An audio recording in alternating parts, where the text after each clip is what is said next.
چچا آپ میرے ساتھ کل اسکول چلیں گے؟ بھائی خیریت تو ہے نا؟ نہیں، وہ میں نے اپنے اسکول کی فیس جمع نہیں کروائی۔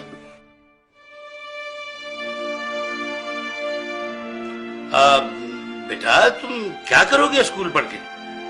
دیکھو تم میرے ساتھ دکان پر آ جانا، میرے پاس 2 ملازم ہیں، جب تمہارے کام سمجھ میں آ جائے گا تو ایک کی چھٹی کرا دوں گا۔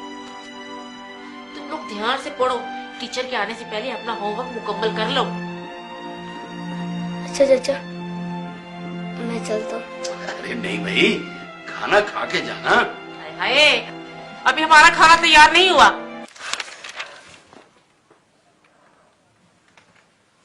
یا رسول اللہ، جب سے میرے ابو فوت ہوئے مجھے کسی نے پیار نہیں کیا۔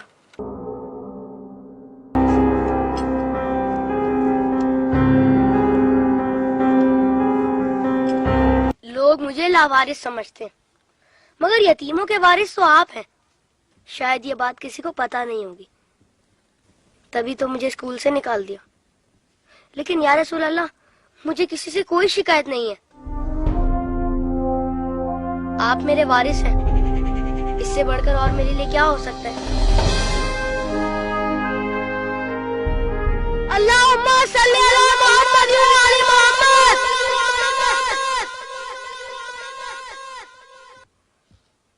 اپنی ولادت کے موقع پر میرا یہ درود شریف قبول فرمائیے۔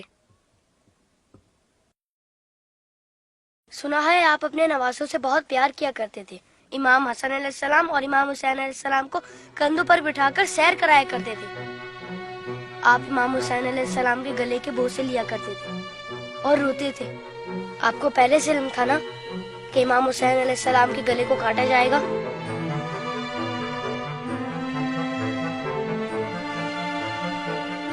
کیا آپ کو کسی نے ممبر سے اتر کر امام حسین علیہ السلام کو گود میں لیتے ہوئے نہیں دیکھا تھا؟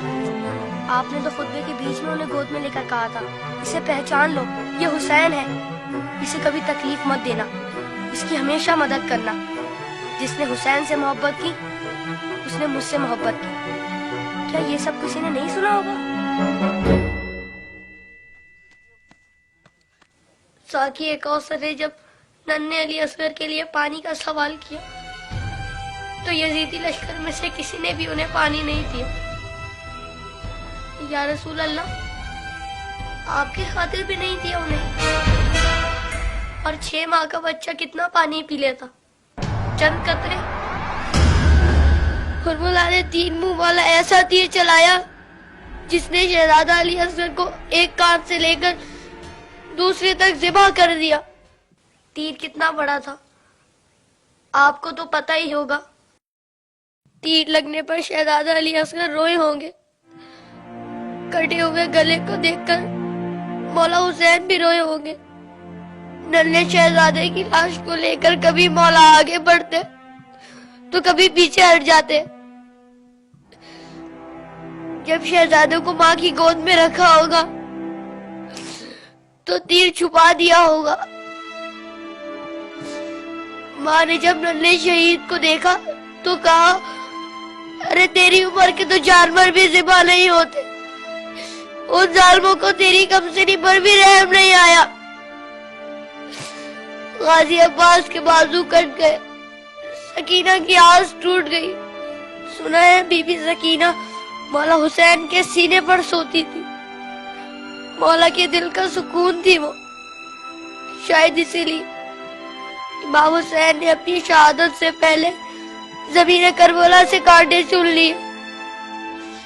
میرے بات کہیں میری بیٹی کے پاؤں میں کانٹے نہ چبھ جائے۔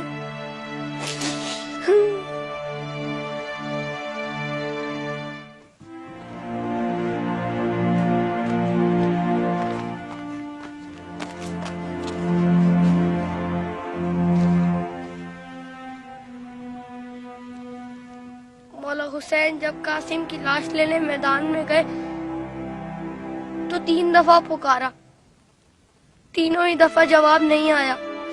پھر فرمایا، امام ہو کر حکم دیتا ہوں، بتاؤ کہاں ہو تم؟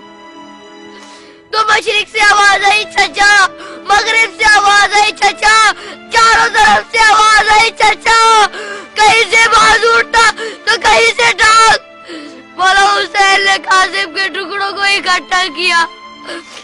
گٹڑی بنائے اور کہا حسین غریب ہو گیا.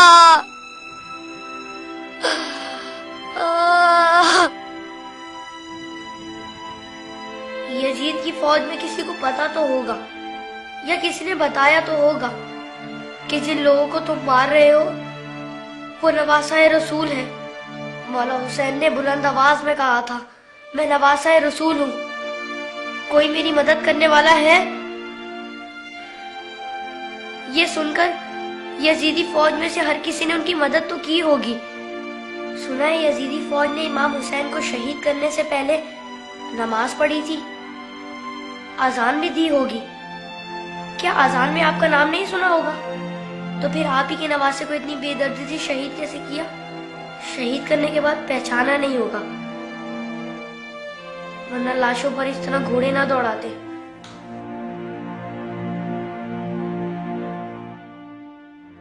عمر سعد کے بعد شمر نے آ کے کہا میرے حصے کا سر کہاں ہے؟ حسین کو قتل تو میں نے کیا تھا, تو نے وہ سر کولی کو دے دیا. عمر سعد نے کہا میں نے تیرے لیے بھی ایک سر رکھا ہوا ہے. شمر نے پوچھا کہاں ہے؟ عمر سعد نے کہا جانے سے برداروں کو لے جا خیمے کے پیچھے.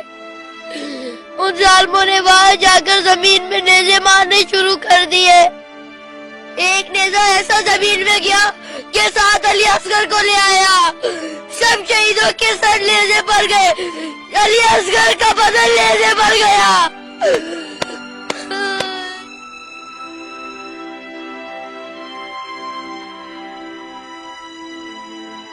ان ظالموں نے جب بیویوں کو ننگے سر بازاروں میں پھرایا تو امام حسین کے سر نے تلاوت شروع کر دی,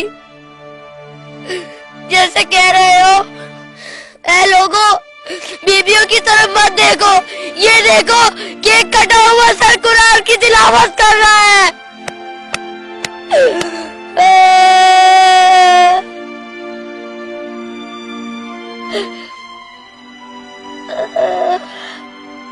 جب میں کربلا کا ذکر کرتا ہوں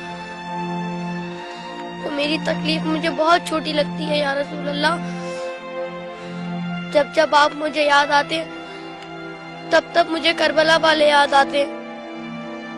مجھے پتا ہے آپ اس منظر کو کبھی نہیں بھلا سکتے. جس منظر کو آپ نہیں بھلا سکتے اسے ہم کیسے بھلا دیں؟